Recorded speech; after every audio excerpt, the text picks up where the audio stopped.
Imperialism. Today's chapter is imperialism. What do you know by imperialism? Imperialism is simply, we can say that, a policy of extending a country's power and influence through the diplomacy or military force.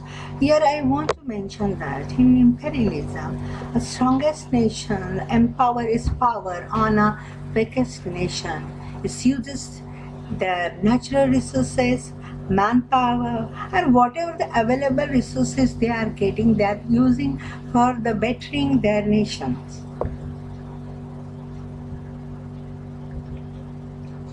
I had clarified what is imperialism. Imperialism is simply means empowering other nations. With other nations, simply we can say that.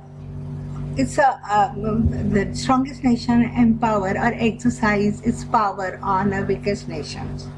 The word imperialism is derived from the Latin word imperium, which means rule, absolute power or authority, which can be defined as an absolute domination of weak nations by a strong nation. For example, we can say that the developed countries of Europe dominated the developing countries of Asia and Africa. Here I want to mention that not only developing but underdeveloped countries also dominated by the strongest nations. Points to remember: geographical discoveries and imperialism. Imperialism in Asia, imperialism in Africa.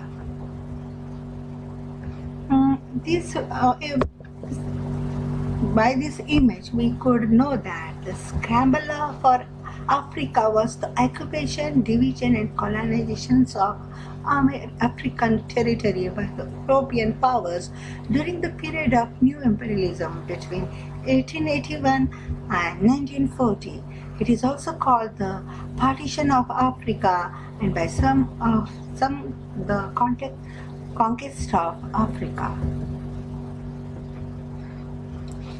Let me introduce the difference between traditional imperialism and modern imperialism.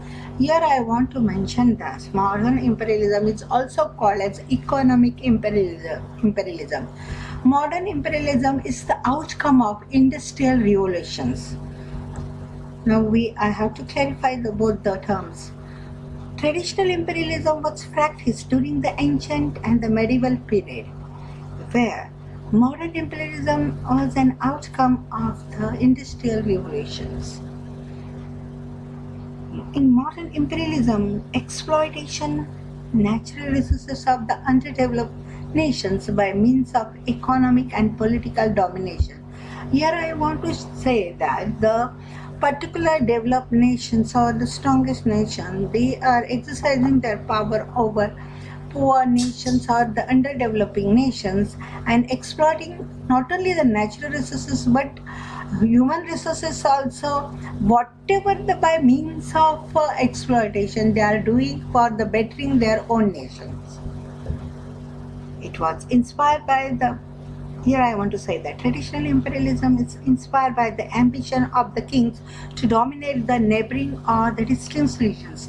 In traditional imperialism, the dominating, the powerful king want to extend his boundary. So here, that particular emperor, he was only thinking about the boundaries, to extend the boundary. Here, we can say that it is different from the modern imperialism. Just here, the king or the emperor want to dominate the other king, or they want to extend its territory. It was a political nature. Less importance was given to the acquisitions of wealth and financial gain. It was the economic nature, and most importance was given to the acquisitions of wealth and financial gains. That we could understand that when particular strongest nation, while they're exploiting the natural resources of the underdeveloped nations or the poor nations, naturally their main motive was to acquisitions of the wealth and financial gain. They want the market for